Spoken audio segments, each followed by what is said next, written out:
Changeons de chapitre à présent pour parler du vice-premier ministre, ministre de la Défense nationale et ancien combattant Gukabo Vita a reçu dans son cabinet de travail ce mercredi les caucus des députés venus de la Tchopo, du Maïndombe et d'Elituri.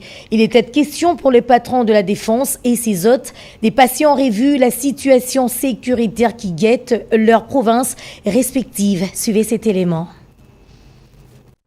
Aussitôt revenus de l'Espagne, ce mercredi 24 septembre, les vice-premiers ministres, ministres de la Défense nationale et anciens combattants Gukabo Vita a reçu en audience les caucus des élus de la Tchopo, du Maïndombe et ceux d'Elituri, revenus tous des vacances parlementaires. Une journée sans répit pour le patron de la Défense nationale qui a reçu à tour des rôles les caucus des députés nationaux et provinciaux venus échanger sur les préoccupations sécuritaires de leurs provinces respectives après leurs vacances parlementaires.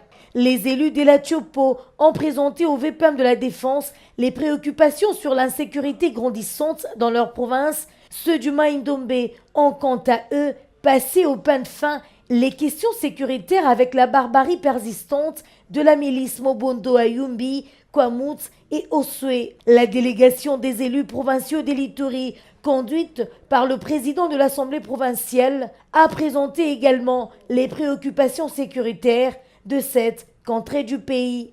Très respectif, les numéros 1 de la Défense nationale congolaise a partagé une analyse détaillée de la situation sécuritaire actuelle, certains défis auxquels les forces armées de la République sont confrontées et les quelques développements récents sur terrain, leur rassurant de ne ménager aucun effort pour la restauration de la paix sur toute l'étendue du territoire national, conformément à la vision du commandant suprême des forces armées de la République démocratique du Congo.